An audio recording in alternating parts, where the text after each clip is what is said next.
everybody. So, continuing the trend that we started today, I'm a last century guy.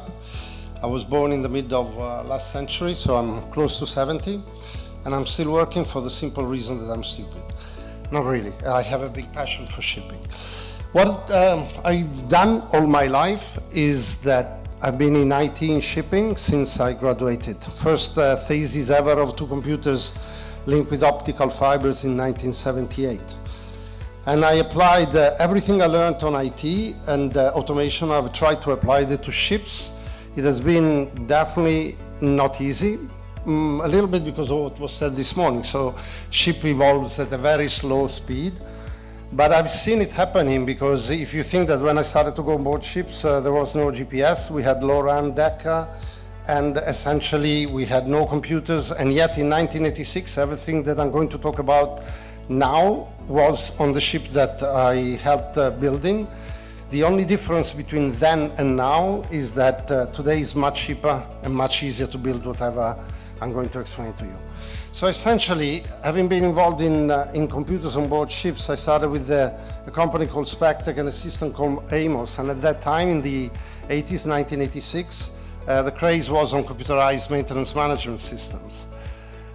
Today, I believe that the new Amos is basically a ship performance monitoring system. And it has been made possible because it's very easy today to connect a data collecting tool, a computer essentially, with all the navigation equipment and all the automation equipment, and starting collecting data at a very high rate, a very high speed, and using computers to basically do all the analytical jobs and trying to find out if there are trends which are going beyond or above the thresholds that we established. And you can see in the slide here all the items that you can control. It takes typically 1 day to install one of these computers and connect it with the automation and the navigation systems.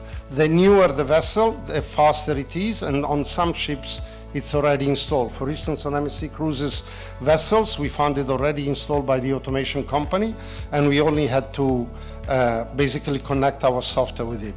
On the navigation part is very easy because there is one protocol alone. On the automation part, the protocols, there are many, but they're all very well known. Sometimes there is a lack of cooperation from the automation companies, that they try to lock out the data and ask money for them. We're trying to fight it because it's against the trend of allowing people to utilize data.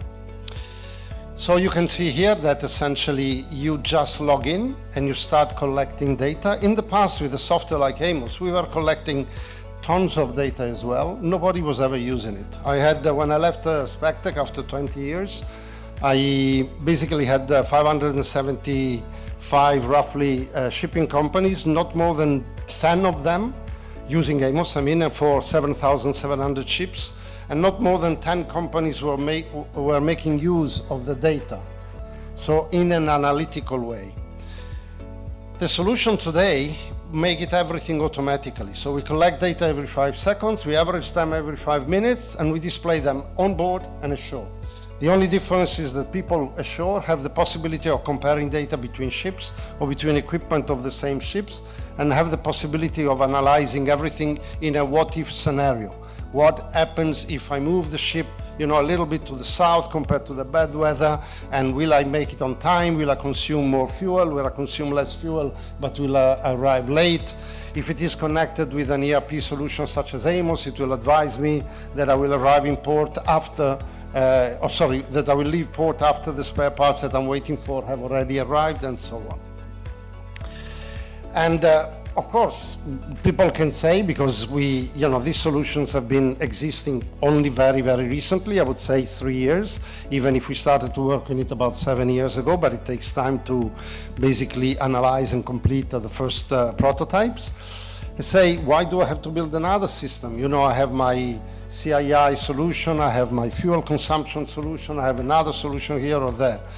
And I said, well, because basically a solution like the performance solution is basically the ultimate system. It brings a ship ashore in a very, very clever way. It gives the people only the data that they need to pay attention to. My only worry is complacency, which kills every solution that normally we're able to provide to customers. And we want to put a system into the software that tells people, okay, do a further analysis, because we've noticed that you're doing things always the same way, and you have to stop being complacent and do a GPS assistant grounding like it happened at the very beginning of the GPS solutions. But of course, I'm saying, why is it a good solution? Because it helps the people on board and it helps the people ashore. Since I came into the maritime world 52 years ago, the kind of rules and regulations that I've seen growing, it's incredible. If you think that about 30, 40 years ago, there were 5 shipping rules. Today there are 30, 40. You have to comply, you have to fill up papers like you have no idea if you have not sailed. And what we try to do is basically avoid manual intervention, avoid work from the crew as much as possible. So noon reporting is done automatically, MRV is done automatically, and everything that the crew needs to do can be done automatically. And finally, is it easy? Of course, like every big game changer, because it is a game changer anyway, and as such, it's always meeting resistance. Well, of course, I listed here, is it easier than taking a ship out of arrest? No, it is much easier, sorry. And is it easier than trying to fix a damaged reputation if your ship is arrested? Yes, it is definitely easier. And is it easier than trying to retain an upset charterer? It is definitely easier. What is difficult is convincing people. All my life in trying to implement IT solution on ships, the main hurdle was never technical, it was always human. It is the human part of our systems which is the one that is creating issues. Sometimes it's simply the resistance to change. Sometimes it is the thinking, what is in it there for me? What is the advantage for me? And a lot of people don't want to change because they don't see a benefit. Some other times it's because you break a way of working which has become ingrained in the company. Some other times it's because people are getting some personal benefit in not using, automation and not using computers. And of course, everything relates to people at the end of the day. So we go a long way to try to make the system flexible, usable, rapid, fast, beautiful, sexy, adorable, and so on. But at the end, in every company I've been working with, it takes time to convince people that it is good for the company and therefore for themselves. And as we mentioned, Pankaj Sharma, we heard Pankaj Sharma mentioning it, the future is also in fleet control room. It's funny how I started to talk about this in 2007. I started to mention in 2010-11 that ships didn't need crew for the future, and today I heard that there were 1,000. I didn't even know. I thought there were 200 or 300 ships without crewing. At the conference here in Cyprus, I was booed because I told everybody that it was going to be, there was not going to be crew needed in the future, but I realized only after that it was a crewing conference. So I was literally very dumb in going there and doing that.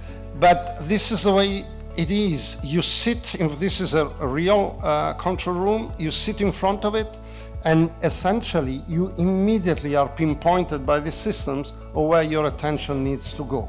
You get the alert on the mobile phone if you want, you get alert on your own phone if you want, but it brings a consensus amongst the operators, the fleet managers, the technical managers, about the fact that they have to concentrate on what is outside the norm or what is the exception. I call it management by exception, because we have now the computers doing what is the routine work for us, and we get them to tell us what we need to focus our attention on. And remember, when I say this, computers are not intelligence.